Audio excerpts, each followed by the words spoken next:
ጤና ይስጥልኝ የቦያ ቴሌቪዥን ተከታታዮች የዕለተ አርብ ዜናዎችን ይዘን ቀርበናል። አብራችሁን ቆዩ።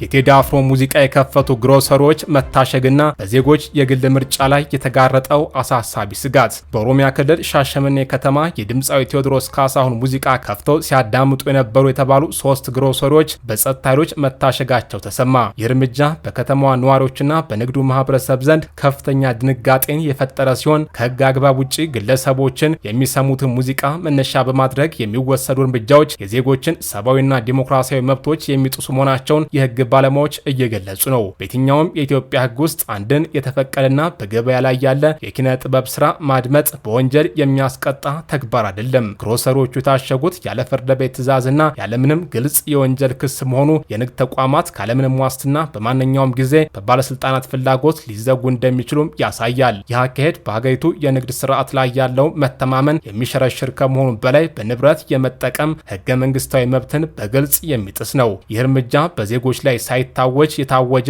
ሳንሱር የመፍጠር አደገኛ አዝማሚያ ነው። ሰዎች የትኛውን ዘፈን መስማት እንዳለባቸው በመንግስት መዋቅር እንዲወሰንላቸው መገደዱ በህብረተሰቡ ውስጥ ፍርሃት እንዲነግስ ያደርጋል። ይህ ደግሞ የፈጠራ ነጻነትን ከመግደሉም በላይ ዜጎች በግል ህይወታቸው ሳይቀር ነጻነት እንዳይሰማቸው የሚያደርግ ከባድ የስነ ልቦና ወከባ ነው። ጉዳዩን ይበልጥ አሳሳቢ የሚያደርገው ሻሸመኔ ውስጥ ከዚህ ቀደም መሰል የጥላቻና የመገለል እርምጃዎች የታዩበት ከተማ መሆኑ ነው። በተለይም ባለፉት ዓመታት የከተማዋ መለያና ታሪካዊ አካል በሆኑት የራስ ተፈሪያን እምነት ተከታዮች ላይ የደረሰው መጠነ ሰፊ ጥቃት፣ ንብረት ዝርፊያና መፈናቀል የማይረሳ ጠባሳ ጥሎ አልፏል። ራስ ተፈሪያን ለበርካታ አስርተ ዓመታት ከከተማዋ ነዋሪ ጋር በሰላም ሲኖሩ የቆዩ ቢሆንም በወቅታዊ ፖለቲካ ትኩሳት ሳቢያ በደረሰባቸው ጥቃት ቤታቸውና ታሪካዊ ቅርሶቻቸው ወድመዋል። አሁን ላይ ደግሞ የቴዲ አፍሮ ሙዚቃ የከፈቱ ግሮሰሪዎች መታሸጋቸው ከተማዋ አሁንም ድረስ የግለሰቦች ነጻነትና የተለያዩ ማህበረሰቦችን እሴት ለማክበር በሚቸገሩ ኃይሎች ቁጥጥር ስር መሆኗን ያሳያል።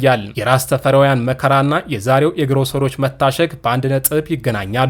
እነሱም የልዩነት አለመቻቻልና የህግ ጠበቃ ማጣት ነው። ሻሸመኔን የመሰለች የብዙ ብሔር ብሔረሰቦች መኖሪያ በሆነች ከተማ ውስጥ በአንድ ታዋቂ ድምፃዊ ሙዚቃ ምክንያት እንዲህ አይነት እርምጃ በአመራሩ መወሰዱ ሆን ተብሎ ማህበራዊ መቃቃርን የመፍጠር ውጤት ሊኖረውም ይችላል። ሙዚቃ ከፖለቲካ ልዩነት በላይ የሰዎችን ስሜት የሚያስተሳስር ድልድይ ሆኖ ሳለ ኃይልን በመጠቀም ድልድዩን ለመስበር መሞከር በህዝቦች መካከል ያለውን አብሮነት የሚጎዳና ፖለቲካዊ ውጥረቱን ይበልጥ የሚያባብስ ነው። በአጠቃላይ የቴዲ አፍሮ ስቱዲዮ በአዲስ አበባ በመንግስት ኃይሎች መሰበሩና እቃዎቹ መወሰዳቸውን ተከትሎ በሻሸመኔ ግሮሰሪዎች ላይ የተወሰደው እርምጃ በሀገሪቱ የኪነ ጥበብ ነጻነትና የዜጎች የግል ምርጫ ላይ እየደረሰ ያለው ጫና ስልታዊ መልክ እየያዘ መምጣቱን ያመላክታል። የሚመለከታቸው የመንግስት አካላት ለዚህ ህገወጥ እርምጃ ማብራሪያ መስጠትና የዜጎችን መብት ማስከበር ካልቻሉ ክስተቱ በሀገሪቱ የፍትህ ስርዓት ላይ ጥቁር ጠባሳን ጥሎ የሚያልፍ ይሆናል።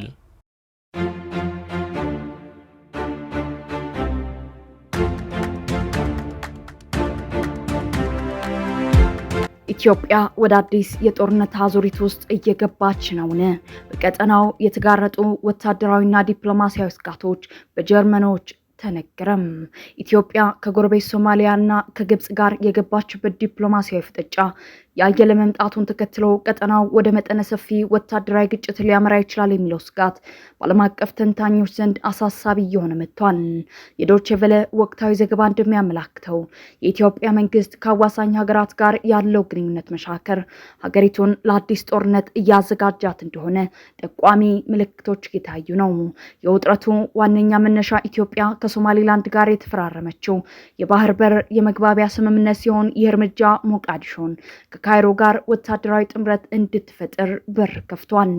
ግብጽ በቅርቡ ወደ ሶማሊያ የላከቻቸው ወታደራዊ ቁሳቁሶችና የታቀደው የጦር ሰራዊት ስምሪት ኢትዮጵያን በጎረቤት ሀገራት በኩል የመክበብ ወይም ኢንሳይክልመንት ስትራቴጂ አካል ተደርጎ ተወስዷል። ካይሮ በታላቁ የህዳሴ ግድብ ዙሪያ ካላት የቆየ ቅሬታ ጋር ተዳምሮ አሁን ላይ በሶማሊያ በኩል የምታሳየው ወታደራዊ እንቅስቃሴ ለኢትዮጵያ ብሔራዊ ደህንነት ቀጥተኛ ስጋት ሆኗል። በሌላ በኩል ሀገሪቱ በውስጥ በኩል በአማራና በኦሮሚያ ክልሎች ካሉ የታጠቁ ኃይሎች ጋር በገባችበት ግጭት ሳቢያ የወታደራዊ አቅሟና የኢኮኖሚ ጥንካሬዋ መፈተኑ በዘገባው ተመላክቷል። ተንታኞች እንደሚሉት የኢትዮጵያ መከላከያ ሰራዊት በውስጥ ጦርነት ተወጥሮ ባለ ባለበት በዚህ ወቅት የውጭ ጥቃት ቢሰነዘር ወይም ጦርነት ቢቀሰቀስ የቀጠናውን ጸጥታ ይበልጥ ወደማይረጋጋ ሁኔታ ሊከተው ይችላል። የአፍሪካ ህብረትና የተባበሩት መንግስታት ድርጅት በቀጠናው ያለውን ውጥረት ለማርገብ የዲፕሎማሲ ጥረቶችን እያደረጉ ቢሆንም በኢትዮጵያ በኩል የሚሰሙ የዝግጁነት ንግግሮችና በጎረቤት ሀገራት የሚታዩ ወታደራዊ እንቅስቃሴዎች ግን ተስፋ ሰጪ ሆነው አልተገኙም። የዶይቼ ቬለ ዘገባ እንደሚያስጠነቅቀው ሁኔታው በንግግር ካልተፈታ ምስራቅ አፍሪካ ወደ ከፋ የጦርነት ቀውስ ሊገባ የሚችልበት እድል ሰፊ ነው። ኢትዮጵያ በሉዓላዊነቷ ላይ የሚመጣን ማንኛውም ጥቃት የመመከት አቅም እንዳላት በተደጋጋሚ ብትገልጽም ዓለም አቀፉ ማህበረሰብ ግን የቀንድ አፍሪካ ቀውስ ወደ ቀይ ባህር የንግድ መስመርና ወደ አህጉራዊ አለመረጋጋት እንዳይሸጋገር ከፍተኛ ስጋት አድሮበታል።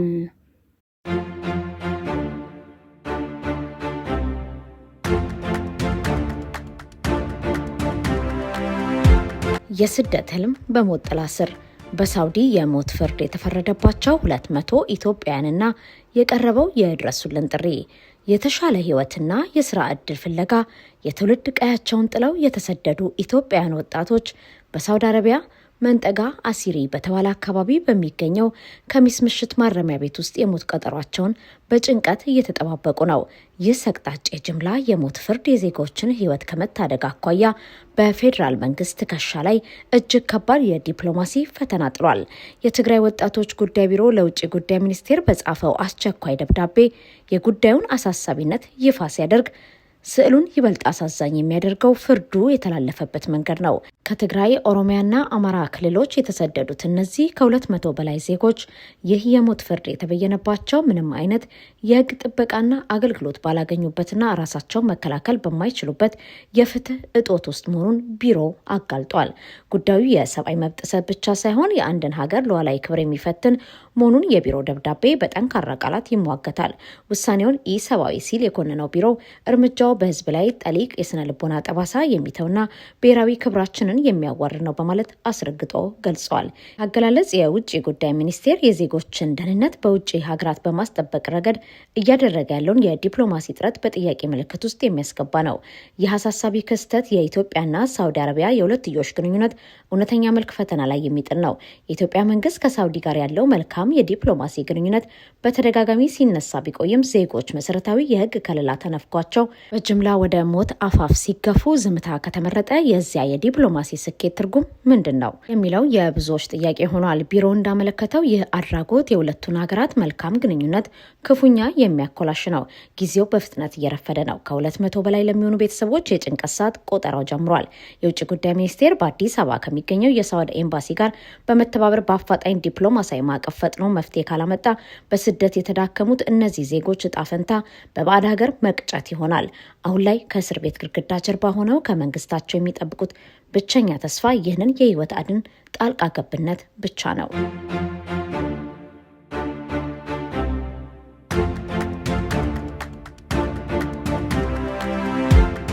የነዳጅ እጥረት ወይስ የስርዓት ቀውስ? ማደያዎች ላይ የሚታየው የህግ አስከባሪዎች ጣልቃ ገብነትና የተባባሰ የመጣው የሙስና ዙሪት። በኢትዮጵያ የተለያዩ ከተሞች የሚታየው የነዳጅ እጥረት አሳሳቢ ደረጃ ላይ በደረሰበት በዚህ ወቅት በነዳጅ ማደያዎች ላይ የሚሰማሩ የጸጥታ አካላትና የንግድ መምሪያ ተቆጣጣሪዎች ከችግሩ መፍትሄ ይልቅ ለሙስና መስፋፋት ዋነኛ ምክንያት እየሆኑ መምጣታቸው ብርቱ ቅሬታ እየቀሰቀሰ ይገኛል።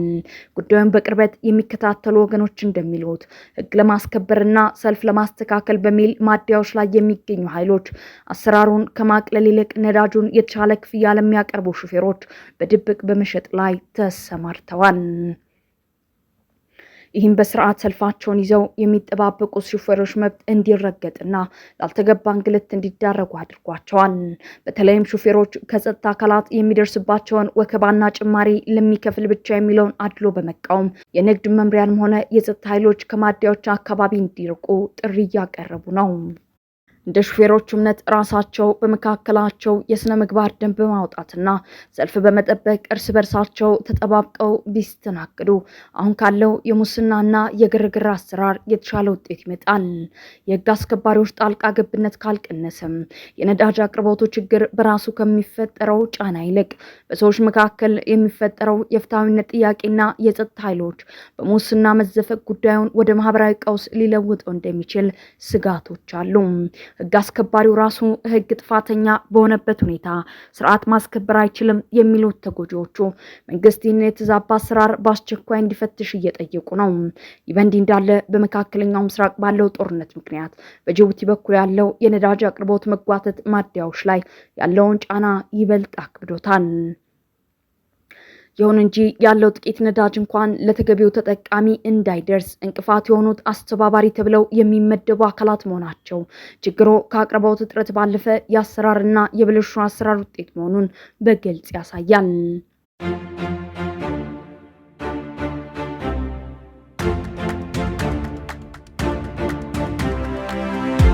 የአውሮፓ ህብረት ሩሲያ የምታገኘውን ገቢ ለመቀነስና ከዩክሬን የሚቀርብላትን መደራደሪያ በመቀበል ሰላም እንድትፈጥር በሚል ሀሳብ ለ20ኛ ጊዜ ማዕቀብ መጣሉን አስታወቀ። በዚህኛው ዙር ማዕቀብ 33 ግለሰቦችንና 83 ተቋማትን ጨምሮ 120 አካላት ማዕቀብ ውስጥ የተካተቱ ሲሆን ንብረታቸው እንዲታገድና እንዳይንቀሳቀስ ተደርጓል።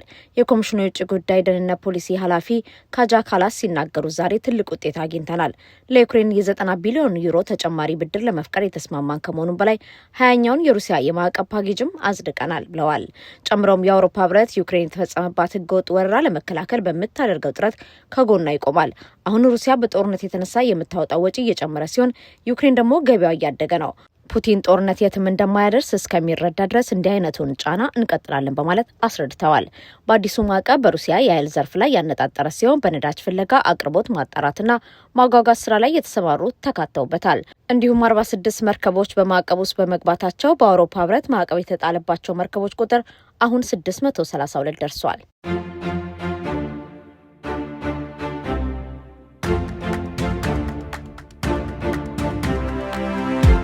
የትግራይ ክልል ዋና ከተማ የሆነችው መቀሌ በዛሬው ዕለት ሁለት ፈጽሞ የተቃረነ አጀንዳ ያላቸው ስብሰባዎች አስተናግዳለች። አንደኛው ስብሰባ የተጠራው በጊዜያዊ አስተዳደሩ ፕሬዝዳንት ሌተናንት ጀነራል ታደሰ ወረደ ነው። በክልሉ ፕሬዝዳንት ጽሕፈት ቤት በተጠራው በዚህ ስብሰባ ላይ የጊዜያዊ አስተዳደሩ ካቢኔ አባላት በሙሉ ተገኝተው ውይይት አድርገዋል። ካቢኔው ውሳኔ በሚያስፈልጋቸው ጉዳዮች ላይ ምክክር ማድረጉ የተገለጸ ሲሆን ከነዚህ ውስጥም ከማዕድ ከመሬትና ከውሃ ጋር የተያያዙ ጉዳዮች እንደሚገኙበት የሌተናንት ጀነራል ታደሰ ጽሕፈት ቤት አስታውቋል። በዚህ ስብሰባ ላይ የጊዜያዊ አስተዳደሩ ምክትል ፕሬዝዳንት የሆኑት አቶ አማኑኤል አሰፋ መገኘታቸውን የብዙዎችን ቀልብ ስቧል። አቶ አማኑኤል የህወሓት ምክትል ሊቀመንበርም በመሆናቸው የእነ ደብረጽዮን ቡድን በሚያከናውናቸው ስብሰባዎች ላይ ከመገኘታቸውን በላይ አብረው ውሳኔዎችንም ማሳለፋቸው የሚታወቅ ነው። በሌላ በኩል ህወሓት በዛሬው ዕለት በመቀሌ ውስጥ ሁሉንም የቀድሞ የክፍለ ከተማ አመራሮች ስብሰባ ውይይት ሲያደርግ ውሏል። ይህኛው ስብሰባ ደግሞ የጊዜያዊ አስተዳደሩ ስልጣን ባለመቀበል ከ5 ዓመት በፊት የነበረውን የክልሉን የከተማው አመራር ወደ ስራ በሚመልስ መንገድ ላይ ምክክር ያደረገ ነው። እነዚህ ሁለት ተቃራኒ ስብሰባዎች ዛሬ በመቀሌ የተከናወኑት በቅርቡ በአክሱም ከተማ የተላለፈውን ውሳኔ ተከትሎ ነው። በአክሱም የህወሓት ማዕከላዊ ኮሚቴ ባስተላለፈው ውሳኔ የክልሉን ስልጣን መልሶ የመቆጣጠር እንዳለው በይፋ ያስታወቀ ሲሆን ይህንን ውሳኔ የጊዜያዊ አስተዳደሩ ፕሬዝዳንት ሌተናንት ጀነራል ታደሰ ወረደ ፈጽሞ እንደማይቀበሉት መግለጻቸው ይታወሳል። ሆርን ኒውስ ሀብ ተንታኞች ጠቅሶ እንደዘገበው አሁን ያለው ሁኔታ መደበኛ የፖለቲካ ሂደት ሳይሆን ስልጣንን ለመቆጣጠር የሚደረግ ፍጭት ነው። ይህም በአካባቢ ያለው የጸጥታ ሁኔታ ሊያባብሰው እንደሚችል አሳስበዋል። ሌተናንት ጀነራል ታደሰ ወረደ እንዲህ ያሉት አካሄዶች ወደ ግጭት ሊያመሩ እንደሚችሉ በግልጽ ማስጠንቀቃቸውን ያወሱት ተንታኞቹ ማስጠንቀቂያው በርካታ ስጋትን መደቀኑን ይናገራሉ። አሁን ያለው ሁኔታ ከዛሬ 5 ዓመቱ የትግራይ ጦርነት መከሰት ጋር ተመሳሳይነት እንዳለው የሚገልጹት ተንታኞቹ ከነዚህ መካከል ጭፍን ተቃውሞ፣ ፖለቲካዊ መገለልና የተሳሳተ ስሌት እንደሚገኙበት ጠቅሰዋል። የአክሱም ውሳኔ የትግራይን ጦርነት ባስቆመው የፕሪቶሪያ ስምምነት ላይ የተመረኮዘ ቢሆንም ተንታኞች ግን እንደዚህ አይነት የተናጠል ውሳኔዎች በቋፍ ላይ የነበረውን ስምምነት ሊያናጉ እንደሚችሉ በመናገር ላይ ናቸው። ሆርን ኒውስ ሀብ በዘገባው የህወሓት አመራሮች በዚህ ውስጥ በርካታ መዋቅራዊ ፈተናዎች ሊያጋጥሟቸው እንደሚችሉ አስረድተዋል።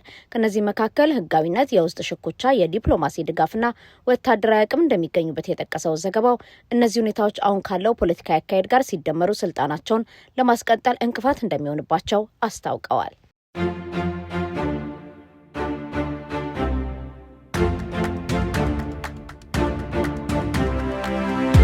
የፕሬዝዳንት ሳልቫኪር የአዲስ አበባ ቆይታም በቀንድ አፍሪካ የዲፕሎማሲያዊ ሽኩቻ ውስጥ ያለው ስትራቴጂያዊ ፋይዳም የደቡብ ሱዳኑ ፕሬዝዳንት ሳልቫኪር ማያርዲት ለሁለት ቀናት የሚቆይ ይፋዊ የስራ ጉብኝት ለማድረግ አዲስ አበባ መግባታቸው ቀንድ አፍሪካ በአዲስ ወታደራዊና ዲፕሎማሲያዊ ቅርጽ ውስጥ በምትገኝበት በዚህ ወቅት እጅግ የጎላ ትርጉም ሰጥቷል።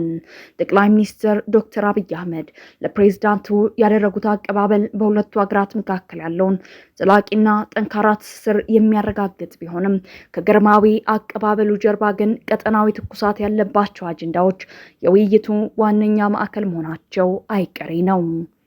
ይህ ጉብኝት ከሁለትዮሽ ግንኙነት ባለፈ በሶስት ዋና ዋና ቀጠናዊ ጉዳዮች ላይ ያለውን ስትራቴጂያዊ አንድምታ እንደሚከተለው መመልከት ይቻላል።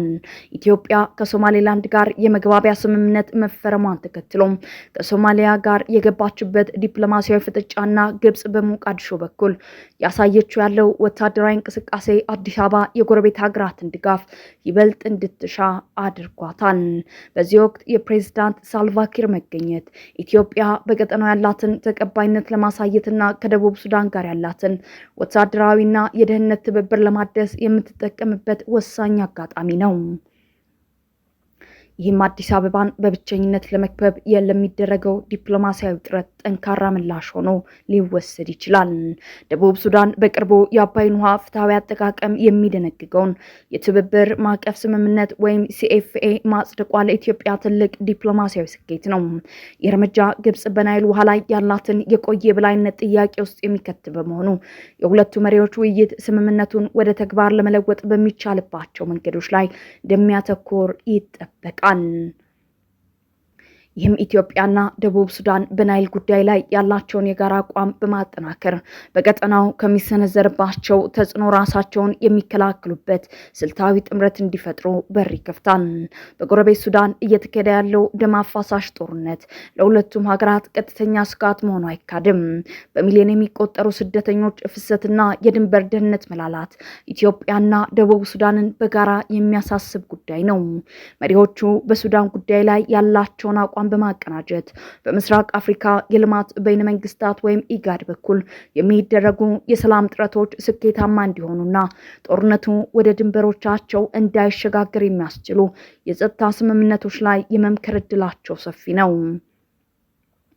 የፕሬዝዳንት ሳልቫኪር ጉብኝት ከዲፕሎማሲያዊ ፋይዳው ባለፈ በቀንድ አፍሪካ እየተቀያየረ ባለው የኃይል ሚዛን ውስጥ የኢትዮጵያና የደቡብ ሱዳን ወዳጅነት የጸና መሆኑን ለቀጠናው ሀገራት የሚያበስር ወሳኝ እውነት ነው።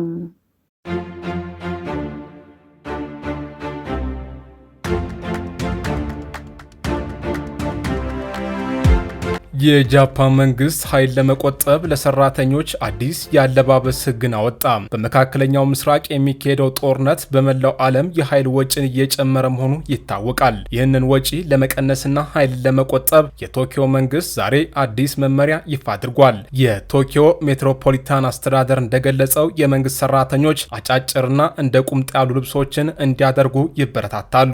ቲሸርትና ወፍራም ያልሆኑ ሹራቦችን እንዲያደርጉም ታዘዋል። ቀደም ሲል ቶኪዮ ውስጥ የሚገኙ የመንግስት ሰራተኞች ሙሉ ልብስና ከረባት የማድረግ ግዴታ ያለባቸው ቢሆንም አሁን ግን ይህ ግዴታ ሙሉ በሙሉ መነሳቱን ኤኤፍፒ ዘግቧል። እንደ ዘገባው ይህን እርምጃ መውሰድ ያስፈለገው በመስሪያ ቤቶች ውስጥ የአየር ማቀዝቀዣ ወይንም ኤር ኮንዲሽንግ ወጪን ለመቀነስ ነው። እንደ ቶኪዮ ባለስልጣን ለዜና አውታሩ ሲናገሩ ከዚህ ወር ጀምሮ ሰራተኞች ቁምጣ እንዲለብሱ መፍቀድ እንድንጀምር ያደረጉን አንዱ ምክንያት የመካከለኛው ምስራቅ ጦርነት ነው ብለዋል።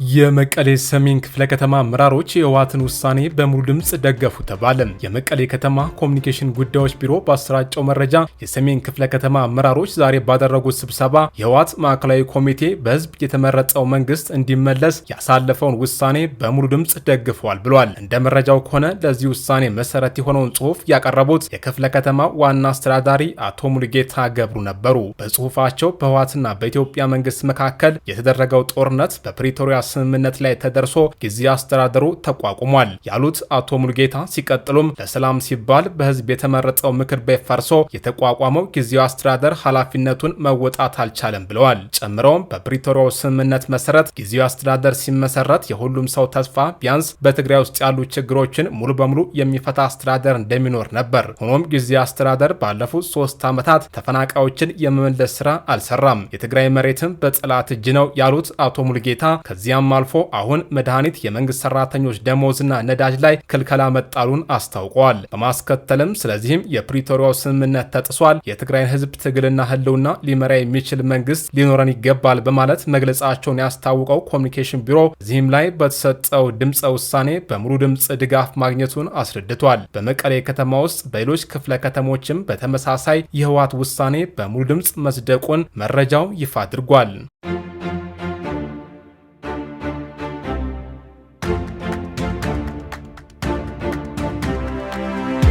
የኮንግረስ ምርመራ ተከትሎ የኢልሃን ኦማር ባለቤት የወይን ፋብሪካ መዘጋቱ ተረጋገጠ። አሜሪካዊቷ የኮንግረስ አባል ኢልሃን ኦማር ያቀረቡት የቤተሰብ ሀብት ሪፖርት አወዛጋቢነት ተከትሎ የባለቤታቸው ቲም ማይኔት የጋራ ንብረት የሆነው የካሊፎርኒያ ወይን ፋብሪካ በይፋ መዘጋቱ ተረጋገጠ። እርምጃው የተወሰደው የሪፐብሊካን ኮንግረስ አባላት በቤተሰቡ ድንገተኛ የሀብት ማደግ ላይ ማብራሪያ እንዲሰጥ ከተጠየቁ ከጥቂት ሳምንታት በኋላ ነው። ሚኒሶታን ወክለው ምክር ቤት የገቡት ዴሞክራቷ ኢልሃን ኦማር መጀመሪያ ላይ ባቀረቡት የፋይናንስ ሪፖርት የቤተሰባቸው ሀብት ከ6 ሚሊዮን እስከ 30 ሚሊዮን ዶላር እንደሚደርስ አሳውቀው ነበር። ይህ ከፍተኛ አሃዝ እሳቸው በምክር ቤቱ ካሉ ከፍተኛ ባለጸጋ ዴሞክራቶች ተርታ አሰልፏቸው የነበረ ቢሆንም የኮንግረስ አባላት ትኩረት ከሳበ በኋላ ባለፈው መጋቢት ወር ሪፖርታቸውን በማሻሻል የንብረቶች ዋጋ ወደ ዜሮ ዝቅ ማድረጋቸው ከፍተኛ መነጋገሪያ ሆኗል። የኦማር ቃል አቀባይና የህግ ባለሙያዎች ለዚህ ድንገተኛ የሀብት መጠን ማሽቆልቆል በምክንያት ያቀረቡት የባለቤታቸው የሂሳብ ባለሙያዎች ንብረትን ሲመዘገቡ ዕዳን አቀናንሰው ባለማቅረባቸው የተፈጠረ የሪፖርት ስህተት መሆኑ ነው። አብዛኛውን የሀብት ድርሻ ይይዛል የተባለውና ኢስትክሩ ኤልኤልሲ የተሰኘው የወይን ፋብሪካ የህዝብ ተወካዮች ምክር ቤት የቁጥጥር ኮሚቴ ሰብሳቢ ጀምስ ኮመር ማብራሪያ የሚጠይቅ ደብዳቤ ከጻፉ ከ2 ወር በኋላ ሚያዝያ 4 ቀን በይፋ መዘጋቱን የካሊፎርኒያ ግዛት የንግድ መዝገቦች ያመለክታሉ። ተቋሙ ከዚህ ቀደም በ2023 አንድን ባለሀብት በማሳሳት $300,000 ወስዷል በሚል የማጭበርበር ክስ ቀርቦበት እንደነበር መረጃዎች ያሳያሉ። ፋብሪካው ድረገጽም ሆነ የማህበራዊ ሚዲያ ገጾች አሁን ላይ ሙሉ በሙሉ ተዘግተዋል። የዚህ ፋይናንሳዊ ሪፖርት ዥዋዥዌ በዋሽንግተን የፖለቲካ መድረክ ላይ የሰላ የቃላት ልውውጥ አስነስቷል። ፕሬዚዳንት ዶናልድ ትራምፕን ጨምሮ በርካታ ሪፐብሊካኖች የኦማር ፋይናንስ በፍትህ ተቋማት ሊመረመር ይገባል ሲሉ፣ የሪፐብሊካን መሪ ቶም ኤመር ጉዳዩን በምርጥ አገላለጽ የአቅም ማነስ፣ በከፋ አገላለጽ ደግሞ ሀቅን የመሸፈን ሙከራ ነው ሲሉ ኮንነውታል። ሌላ በኩል የዴሞክራቶች አናሳ መሪ ሐኪም ጀፌርስ ኦማር በቀኝ ዘመም የሴራ ጽንሰ ሀሳብ አራማጆች ቋሚ ጥቃት ሰለባ መሆናቸውን በመግለጽ ምክር ቤቱ አትኩሮት የኮንግረስ አባላት ፋይናንስ ከመቆጣጠር ይልቅ በኢኮኖሚና በውጭ ጉዳይ ፖሊሲዎች ላይ ማድረግ እንዳለበት ተከላክለውላቸዋል። እስካሁን ባለው ሂደት የወይን ፋብሪካው መዘጋቱ ከኮንግረስ ምርመራ ጋር ቀጥተኛ ግንኙነት እንዳለው የሚያሳይ ተጨባጭ ማስረጃ ያልወጣ ሲሆን በኦማርም ሆነ በባለቤታቸው ላይ በይፋ የቀረበ የህግ ጥሰት ክስ የለም። ይሁን እንጂ በአንድ ዓመት ውስጥ ከ30 ሚሊዮን ዶላር ግምት ወደ ዜሮ የወረደው የሀብት ሪፖርት በኦማር ላይ የሚሰነዘረው የፖለቲካ ትችትና የኮንግረስ ክትትል ይበልጥ እንዲጠናከር ማድረጉ አልቀረም።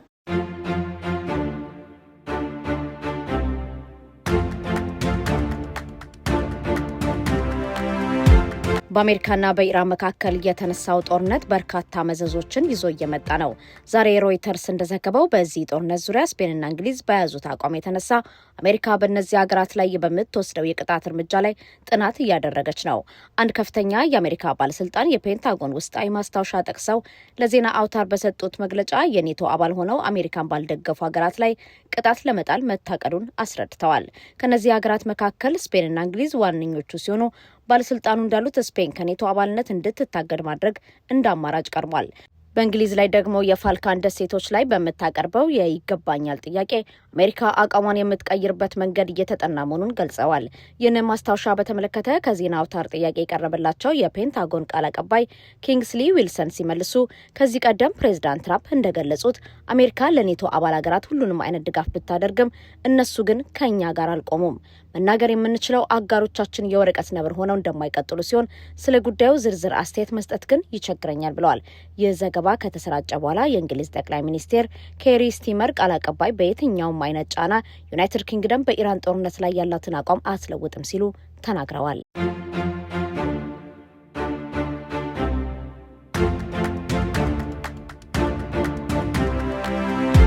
የእስራኤሉ ጠቅላይ ሚኒስትር ቤንጃሚን ኔታንያሁ በአፍላ ደረጃ ላይ የሚገኝ ፕሮስቴት ካንሰር ህመም ገጥሟቸው እንደነበር ገልጸው ባደረጉት ሕክምና ከበሽታው ነጻ መሆናቸውን የሚገልጽ ሰርተፍኬት እንደተሰጣቸው ይፋ አደረጉ። ጽሕፈት ቤታቸው ዛሬ ባሰራጨው የሕክምና ሪፖርታቸው የጠቅላይ ሚኒስትሩ ህመም በተመለከተ ሲገልጽ ይህ የመጀመሪያ ጊዜ ነው። በሪፖርቱ እንደተገለጸው በጅምር ላይ የነበረው የፕሮስቴት ካንሰር ህመም እንደገጠማቸው ከታወቀ በኋላ በዲሴምበር 2024 ቀዶ ጥገና የተደረገላቸው ሲሆን ይህም በተሳካ ሁኔታ ተከናውኗል። ይህን ተከትሎ ተከታታይነት ያለው የኤምአርአይ ክትትል ተደርጎላቸው ከበሽታው ነጻ መሆናቸው መረጋገጡን አስረድቷል። ጠቅላይ ሚኒስትሩ በኤክስ ገጻቸው ላይ ባሰፈሩት መልእክት ደግሞ ከህመሙ ነጻ መሆናቸው የተገለጸላቸው ከ2 ወር በፊት መሆኑን ገልጸው ጨምረውም ይህ የህክምና ሪፖርት ይፋ እንዳይሆን ያዘገየውት ኢራን ይህንን ለፕሮፓጋንዳ እንዳትጠቀምበት ነው ሲሉ አስረድተዋል።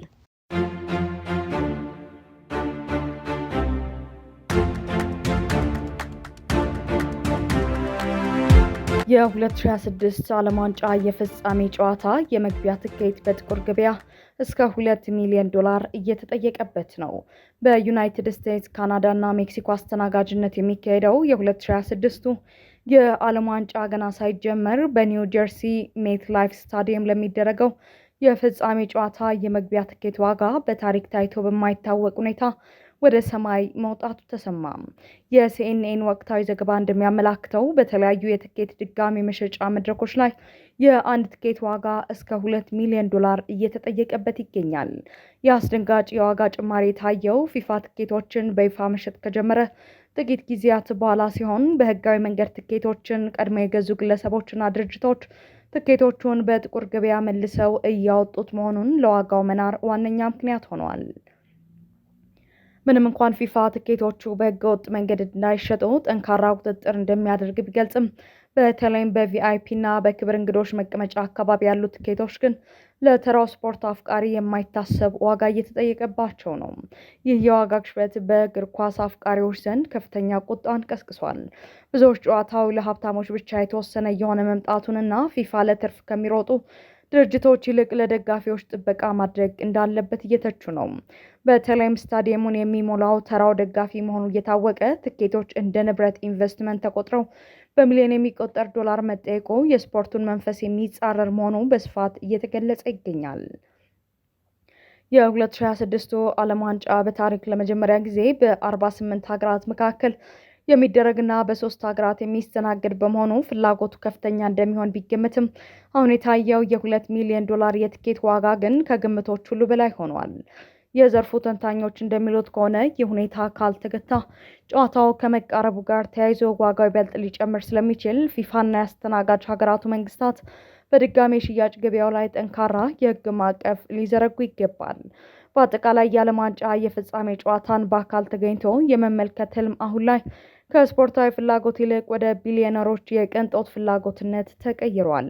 የትኬት ዋጋ ቀውስ በስፖርቱ ዓለም ውስጥ ያለውን የንግድ የበላይነትና የተራው ደጋፊ የመገለል አዝማሚያ በግልጽ ያሳየ ክስተት ሆኖ ተመዝግቧል።